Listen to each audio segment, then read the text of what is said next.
kemudian kita langsung sadar kepada hikam. Ringkas-ringkas saja, kita hanya mengambil keistiqomahannya.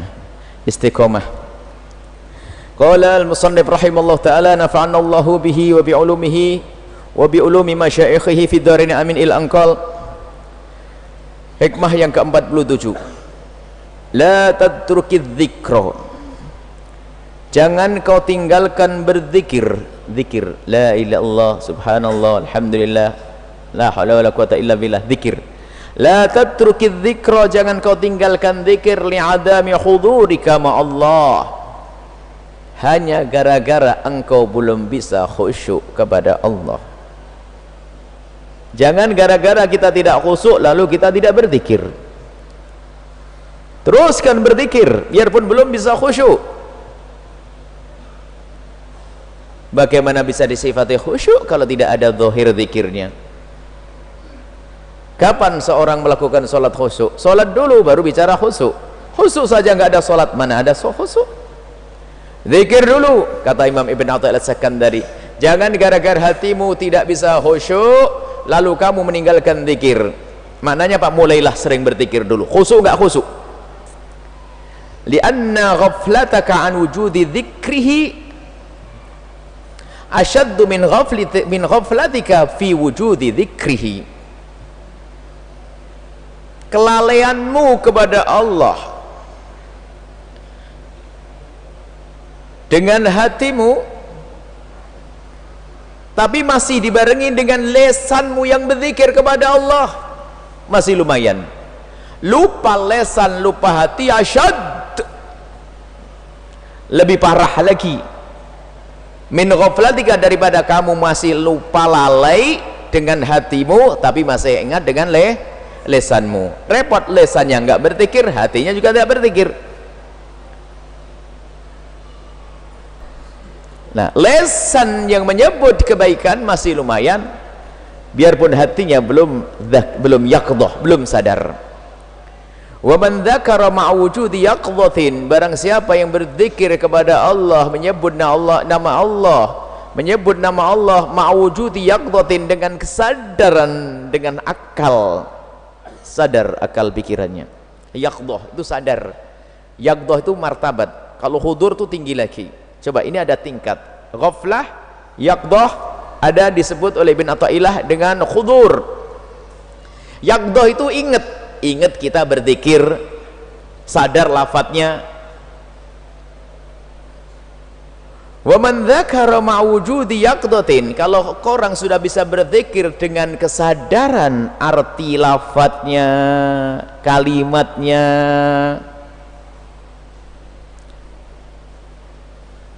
ila dzikrin ma'wujudi hudurin wa min dzikrin, bukan madzakara, wa min dzikrin tadi, semoga dengan dzikir dengan lesanmu biarpun hatimu masih lalai, Allah mengangkatmu daripada dzikir dengan lesan saja, martabat lebih tinggi lagi, dzikir dengan yaqdhah, ada kesadaran. Wa min dzikrin ma'wujudi yaqdhatin, dan dari dzikir dengan kesadaran ila dzikrin, ditingkatkan lagi oleh Allah kepada zikir ma'wujudi hudurin, dengan adanya hadirnya hati. Nanti kita jelaskan apa perbedaan antara yaqdhah dengan hudur. Wa man dzakara ma'wujudi hudurin wa min dzikrin, dan dari zikir ma'wujudi hudurin, dengan rasa hadirnya Allah, khusyuk kepada Allah, ila dzikrin ma'a ghaibatin amma siwal madhkur, sehingga masuk pada wilayah zikir yang tidak ada lagi kecuali yang disebut. Selain Allah tidak diingat lagi, tenggelam dalam lautan kecintaan kepada Allah. Wa ma dzalika 'ala Allah bi'aziz, yang demikian itu tidaklah sesuatu yang sulit bagi Allah untuk mengangkatmu. Maka mulailah dari yang paling dasar. Kata Ibn Athaillah As-Sakandari, biasakan dengan zikir lesan dulu. Jangan gara-gara kamu belum bisa khusyuk lalu nggak mau berzikir. Nah, ini bahaya sekali, orang bisa putus asa gara-gara nggak ada khusyuk. Aku ketika nggak khusyuk, mending nggak usah zikir. Oh tidak, berzikirlah.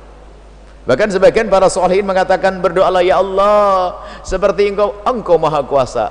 Engkau yang menjadikan lesanku bisa berzikir, maka aku mohon ya Allah, seperti kau mudahkan lesanku untuk berzikir, jadikan hatiku untuk berzikir ya Allah. Engkau yang menciptakan lesanku, engkau yang menciptakan hatiku.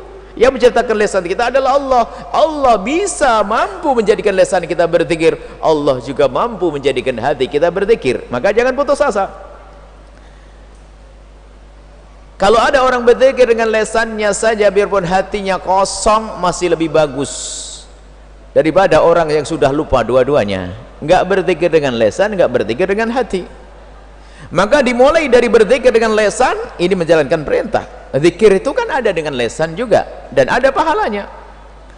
Semoga setelah engkau bisa berzikir dengan lesanmu saja, Allah akan tingkatkan kamu bisa zikir dengan yaqdah ma yaqdah. Yaqdah itu sadar makna. Sadar makna lafadznya, bismillah, la ilaha illallah, tahu makna tidak ada Tuhan selain Allah, la haula wala quwata illa billah, subhanallah walhamdulillah, tahu maknanya dan sadar waktu dia berucap. Wah, ini rupanya ini belum tingkat khudur, ini baru yaqdah, baru sadar ngah kalau kita berzikir. Ini martabatnya zikir. Zikir dengan lisan, zikir sadar dengan akal kita. Kalau kita lagi berzikir, yaqdah itu dengan akal kita, menyadari maknanya, lafadznya. Sampai Imam Haddad itu mengajari, kalau seandainya kamu susah untuk khusyuk, mulailah engkau dengan membayangkan lafadznya dulu. Kalau engkau masih susah menghadirkan maknanya, lafadznya, biar pikiranmu gak kemana-mana. La ilaha illallah, la ilaha, itu dulu. Biar pikirannya tidak ke toko, tidak ke kambingnya, tidak ke ternaknya, tidak gini. Terus la ilaha illallah, lafadznya dulu. Lesan, pikiran. Baru nanti setelah itu Allah akan angkat untuk masuk wilayah hudur. Jadi hudur itu adalah orang yang sudah menikmati dengan hatinya, bukan sekedar akalnya saja. Hudurnya, hadirnya hati. Hatinya merasakan kalau dia lagi menyebut nama Allah, dan akan bergetar hati. Getar hati itu gimana? Rasa senang. Anda pengantin baru, yang pernah jadi pengantin baru, di saat sudah diakadkan, dipertemukan dengan pasangan halal, berdebar hatinya. Kayak pokok getar darur gitu, enggak. Ya sudahlah, berdebar, senang, lihat masya Allah itu. Itu dengan manusia. Di saat disebut nama Allah, innamal mu'minuna alladzina idza dzukirallahu wajilat qulubuhum. Wajilat qulubuhum, bergetar hatinya, bergetar dia, berdebar-debar senang di saat dia la ilaha illallah, merasakan kesenangan. Wah, ini makom dan Allah yang menghantarkan. Kita hanya berusaha saja. Allah yang menghantarkan. Tiba-tiba orang menikmati zikir, sehingga tidak mustahil orang yang ternyata rindu untuk berzikir mengucapkan la ilallah sehari 10.000, solawat 10.000. Rabi'ah Adawiyah sehari baca solawat 50.000, karena menikmati sudah. Gak ada beban. Kalau kita kan zikirnya buat tasbih dihitung, kok belum beres-beres ini, 4.000, 5.000 lagi, 4.000, belum merasakan lezat. Kalau sudah lezat, itu adalah wilayah masuk khudur, hadirnya Allah di dalam hatinya, merasakan nikmatnya zikir. Wajilat qulubuhum, bergetar hatinya, merasakan lezatnya ibadah. Nah, ini kapan kita nyampe di sana? Ya ntar dulu dong, tangga dulu yang kita titi, zikir lesan dulu yang banyak. Paksa lesan kita untuk bisa berzikir, paksakan. Aku sehari selawat 1000 kali, aku baca subhanallah 1000 kali, aku baca ini, terus paksakan. Ketahuilah nanti Allah akan angkat dari wilayah zikir dengan lesan masuk yaqdah dengan pikiran kita, ada kesadarannya. Kemudian setelah itu akan Allah angkat kita zikir menjadi zikir hudur. Kalau sudah setelah hudur, hadir, menikmati rasa nikmat, menikmati di saat berzikir kepada Allah Subhanahu wa taala, kemudian Allah akan angkat setelah itu buah daripada zikir dalam kehidupan kita sehari-hari. Zikri ma'a ghaibatin, di saat kita hudur, zikir kita adalah ghaibah. Ghaibah itu apa? Sudah yang ada di hatinya hanya Allah, sehingga apa? Yang ditakuti hanya Allah. Nggak ada yang takuti dari manusia. Kalau berbuat baik dengan manusia karena Allah, lihat, justru ini adalah puncak kesempurnaan seorang manusia. Bukan berarti lalu istilah ghaibah lalu nggak ingat, nggak sadar, begitu. Dia urusan dengan manusia, tapi ketahuilah dia seolah-olah tidak urusan dengan manusia. Ini adalah ayahku, bapakku sebagai seorang manusia. tapi dia berurusan dengan bapaknya karena Allah. Lihat, bekti akan muncul dalam kehidupannya. Istriku, dia bukan sekedar seorang perempuan yang ada di sampingku, tapi ada tanggung jawabku di hadapan Allah. Ghaibah, semuanya langsung Allah, Allah, Allah, dikit-dikit Allah. Aku dikasih Allah kekayaan, aku tidak boleh terlena. Justru semua yang ada di kiri kanannya menghantarkan dia kepada Allah. Karena apa? Bagi dia nggak ada artinya kecuali Allah. Bukan istilah ghaibah lalu kayak orang kayak Allah, Allah kayak, tapi seneng duit, nggak ada itu. Mana kayaknya itu adalah palsu, bohong. Bukan Allah. Jadi memang dia sadar. Nabi Muhammad manusia sadar, bukan majdub, bukan ini. Nabi Muhammad manusia sadar dengan akal beliau, dengan hati beliau. Lihat, sadar, bukan tenggelam. Beliau adalah selalu dalam lautan cinta kepada Allah, tapi tidak akan keluar daripada kesadarannya. Maka makom wilayahnya orang sadar pangkat tinggi. Memang di sana ada wilayah wali majdub. Majdub itu ada. Majdub itu sudah diambil oleh Allah, masuk wilayah kecintaan kepada Allah. Cuman urusannya dengan manusia jadi berkurang. Kayak orang gila, tapi dia kekasih Allah. Dia adalah kekasih Allah, tapi tidak boleh kita berguru dengan dia. Guru kita adalah orang yang ahli yaqdah, ada kesadaran. Husnudon ada orang majdub, tapi makom tinggi wilayah adalah sadar. Makom sadar ya. Urusan dengan istri, dia lemah lembut dengan istri. Bukan karena seorang istri yang dia berkhidmah kepadanya, tidak. Aku punya kewajiban dan itu amanatku di hadapan Allah. Maka muncullah orang yang makomnya makom ghaibah, tidak ada baginya kecuali Allah, maka dia akan indah dengan sesama manusia. Makanya ulama-ulama besar, dimulai daripada imamul ulama Sayyiduna Muhammad, sangat indah dengan keluarga, sangat indah dengan fakir miskin, sangat indah dengan tetangga, dan begitulah orang yang mengikuti baginda Nabi SAW. Jadi ingin kita semuanya dengan Allah lah. Makanya makna alladzina yadhkuruna Allah qiyaman wa qu'udan wa ala junubihim, berzikir dalam segala keadaan, iya dengan lisan setiap keadaan, akan tapi bagaimana keadaanmu itu semua adalah buah daripada zikir kepada Allah. Itu yang lebih agung lagi. Bagaimana semua keadaanmu itu buah daripada zikir. Kamu mau kemana? Mau nolong tetangga. Karena apa? Allah. Loh, zikir lagi. Kebayang di matanya ridho Allah, ridho Allah, ridho Allah. Makanya dia menjadi manusia sempurna.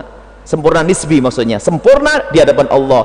Perilakunya dengan orang tua baik, dengan saudara baik, dengan anak baik. Karena yang dilihat hanya Allah Subhanahu wa taala. Wa ma dzalika 'alallahi bi'aziz. Untuk mengangkatmu dari martabat ke martabat lebih tinggi bagi Allah tidaklah susah. Maka kata Ibn Athaillah As-Sakandari, mulailah sekarang. Banyaklah berzikir dulu dengan lisanmu. Biarpun engkau belum bisa khusyuk kepada Allah Subhanahu wa taala, pastikan berzikir dan berzikir dan berzikir terus. Nah ini, insyaallah sampai di sini dulu. Kita akan buka tanya jawab, kemudian istirahat ini. Janjinya tadi jam 8, sekarang sudah jam 8. Bismillah. Insyaallah. Dan hendaknya kita punya zikir rutin. Zikir setelah sholat. Selama ini kita baca dimulai dari subhanallah, subhanallah, alhamdulillah. Itu Nabi mengajarkan.